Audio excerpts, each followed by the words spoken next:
Hello class and welcome to lesson 5.3 binomial distributions. So now we're taking a look at talking about probability notation.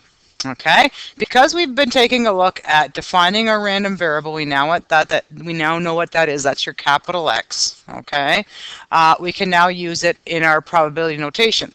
So taking a look at our example from yesterday, if you won the bill drawing game, so if you won two 20s, that's $40 total, and your probability was 10 over 105. So now we're going to say, hey, probability when the random variable or when x equals 40.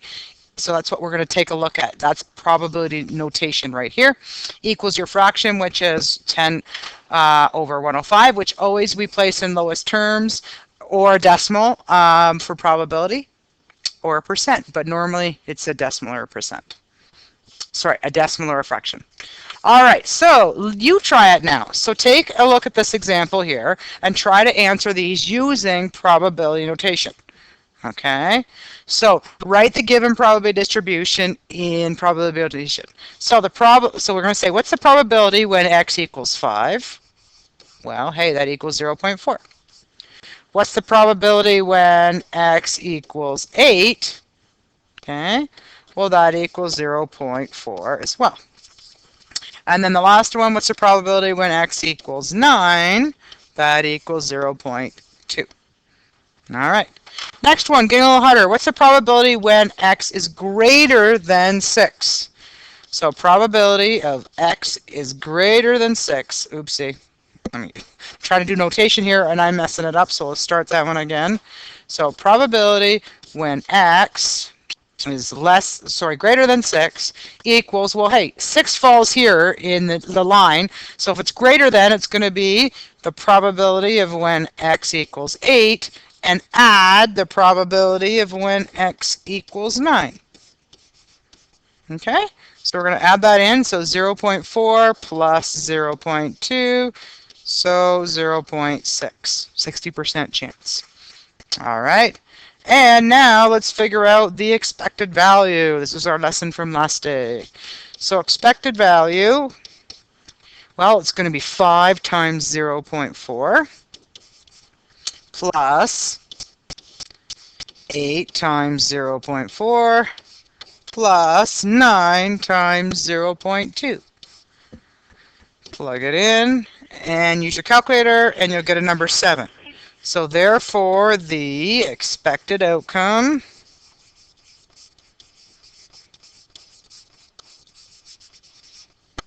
randomly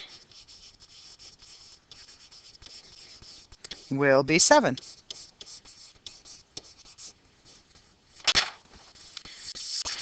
All right, let's get into our lesson now, binomial distribution. Okay, so what we want to do is, can you identify a binomial distribution situation? And then we're going to be able to calculate probabilities using binomial distribution. Okay, so if you take a moment, please read over 378 and 379, and we're taking a look at Bernoulli's trials. Okay, so after you read that, you're going to learn that the trials are independent, and that it's based on if you either succeed or you fail. So it's based on success,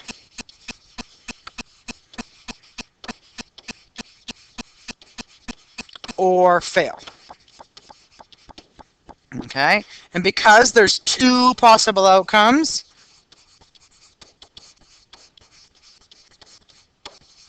that's why it leads to being binomial. Okay, so the distribution is going to be binomial because there's only two possible outcomes. Either it's raining or it's not raining, right? Okay, one thing I want you to notice is that the trials in this case are independent. Okay, so what does that mean? That means that the probability of success stays the same.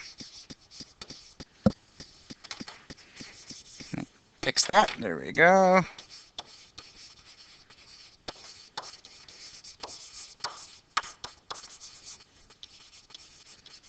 And that will change throughout the unit, but right now it stays the same. Okay? All right. So what are the two main elements or two main events, if you want to take a look at that, of a binomial distribution? Well, it's either you succeed, which is success, or failure. Okay? Usually, X we treat as the number of successes.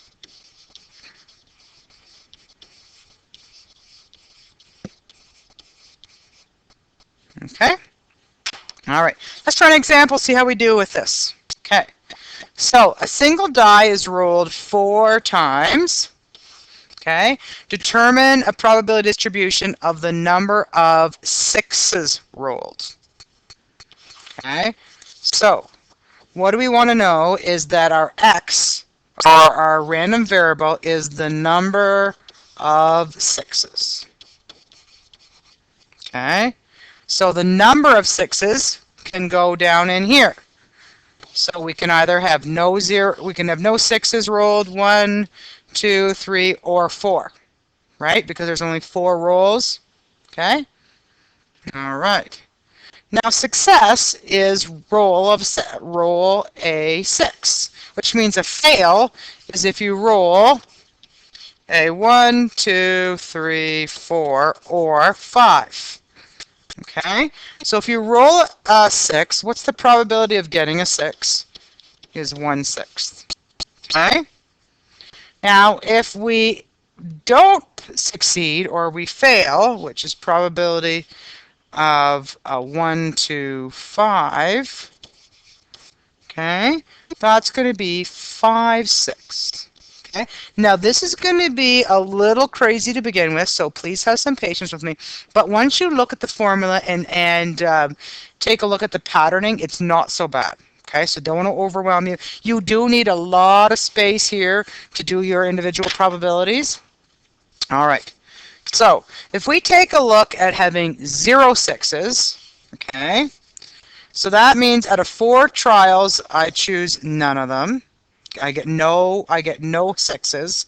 If I get no 6s, that means the probability of success is 0, okay, times the probability of failure, which is 5/6, and it's going to be to the power of 4 because all of them were failures. Okay, plug that in your calculator. 0.48. Okay, I will give you this formula in a minute, so it'll show you how it works. Okay, now what if we roll here and get 1 6? So out of 4 rolls, we choose 1 because 1's going to be successful. So if 1's successful, that means my success gets to the power of 1. Which means if I have 1 success, I have 3 failures. Okay, plug in your calculator, 0.39. Okay, notice the pattern here. Okay, next one, if I get, I'll change colors so you can see I'll go in green. Okay, if I get 2, so I take 4, and out of 4 rolls, 2 are a 6. So that means out of 1 6, I times it to the power of 2 because I get 2 of those wins. Okay, and 2 of those losses. Okay, which is 0.12. Okay, keep moving along on our pattern. I'll show us black this time. So this is lucky. If we get 3 out of 4 rolls or a 6, that's low probability. Okay, so we're going to take a look. Probability of being successful is to the power of 3 times the probability of failing is going to be 1. Okay, plug in your calculator and look at how low this number is, 0.015. Now, if you consider yourself really lucky, let's take a look at this last one. What's the odds of you rolling a 6 all 4 times? So, 4, choose 4, okay, which we know the answer to that is 1, right? Okay, and we go 1/4 all to the exponent of 4, okay, and 5/6 is raised to exponent 0, which we know is 1. So basically all you need to plug in is this part here. Okay, and you'll notice 0.0008. Very, very low. Okay. All right. Now, notice the pattern, guys. When you take a look at whatever you choose to be successful is the exponent that multiplies to the success fraction. Okay, and notice that your exponents always have to total the total number that you choose from, right? Okay, all right. right? So let me expand one of these. Let's do the third one here. We'll expand it and we'll write it out, and I'll show you what it means. So I got 4 choose 3 times 1/6 to the power of 3 times 5/6 to the power of 1. Okay. So remember, the 4 is the total number of rolls.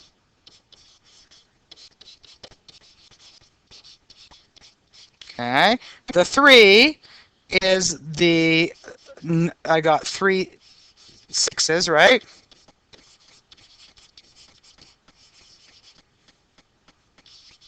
Out of, okay, so I got 3 6s. Okay. And now we're going to take a look at, this is my probability of success.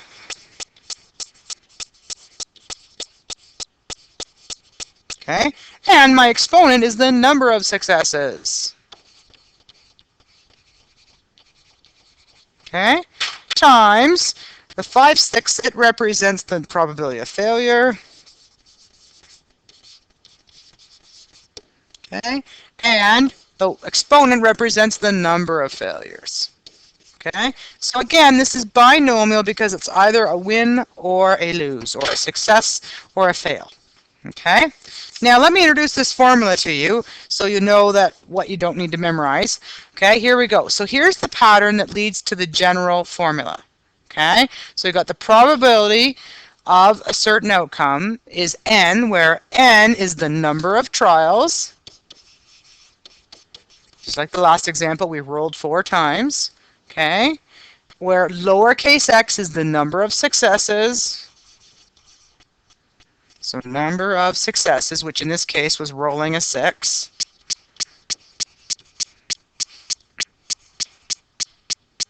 Okay, p is the probability of success.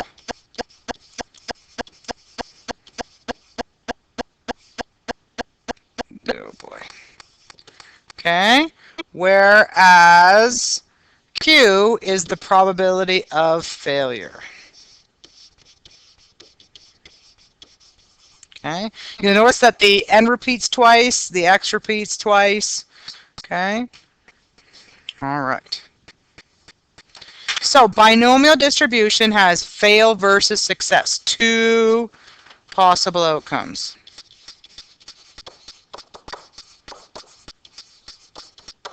And one's a complement of the other. Either you win or you lose, which is the opposite, right? So the probabilities will total 1. Okay? For one trial, the expected value of the probability is for all trials. So the expected value for n trials is the number of times you do it times the probability. Okay? So we're going to take a look at that. This is the easier way right here. So you just take the number of trials and times it by the probability. All right, one last example and then we will be done. Okay, so a manufacturer estimates 0.5% of widgets produced are defective. Okay, 100 are randomly selected for quality control inspection. Okay, what is the probability that none are defective? Okay. So we want to know that none are defective. Well, first of all, what is our probability of success? Okay. So if we're looking for the ones that are what? Defective. So the probability is based on, our random variable is based on the number of defective widgets. Okay, and that's just because they talk about that they're defective and they keep saying the words defective. So that's how we know that's our criteria for success. So our success is going to be finding a defective widget.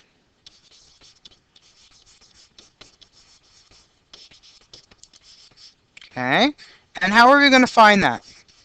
Okay, well, it says that 0.5 widgets produced are productive.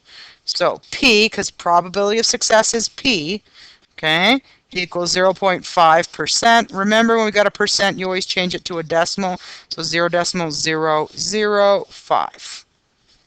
Okay. Now, fail means it is working normally,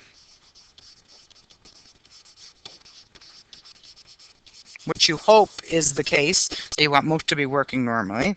Okay, or not finding a defective one. So Q, which is for fail, number of fails, equals 1 subtract the probability of it being defective, right? Because it's the opposite. Because remember, P plus Q equals 1.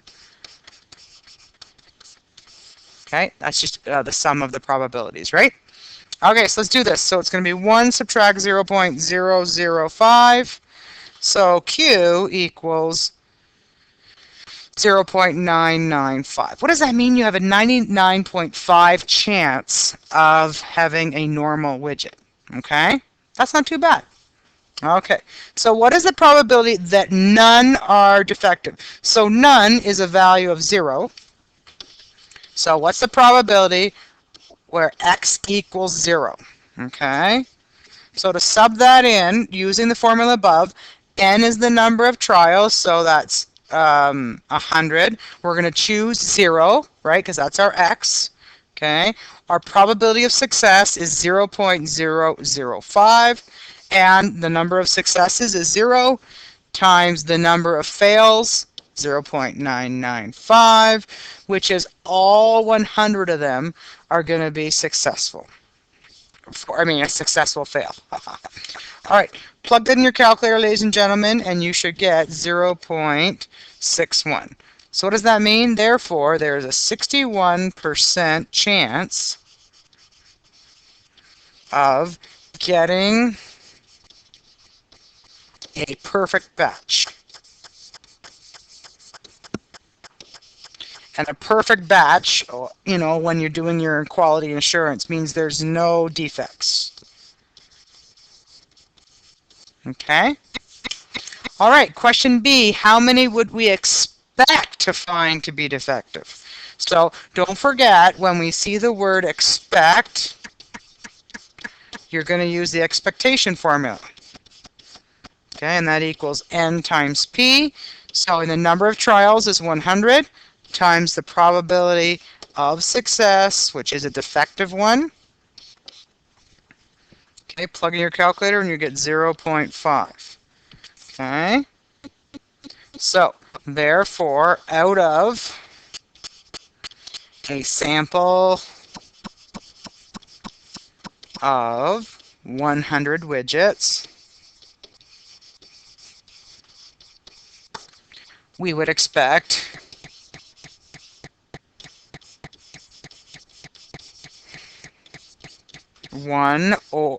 0 or 1 or 0, doesn't matter, to be defective. Okay, so the reason why, folks, is 0.5 is really out of 100. Okay, and remember that this is discrete data, number. So you could either have changed that, you could round it down to a 0, or you could round it up to 1. The more effective way, the more interesting way you could do this is say 1 out of 200. Double both, and then you lose the decimal, right? Remember, you can have a decimal in a fraction, right? So I like the 1 over 200 will be defective. Then you have to round, but I'll accept either answer. Awesome. So hopefully you like this formula. It's not too bad once you start plugging it in. Okay? I would also note that, folks, you could have interpreted this question differently. You could have made the random variable be the number of normal widgets. Your P and your Q would have been opposite, and then when you would have subbed it in, you would have said P at x equals 0. You would have your failure and your success in a different order. So you could have done it the other way, and if you're interested in that, let me show you that example. Just come and ask for me. I don't want to confuse you in my lesson, but please understand, you could have changed these variables around, and you still would have got the same answer. Okay, folks, there's the bell just in time. Here's your homework. Page 385, numbers 1, 3, 7, 8, A, and B. Have a great day.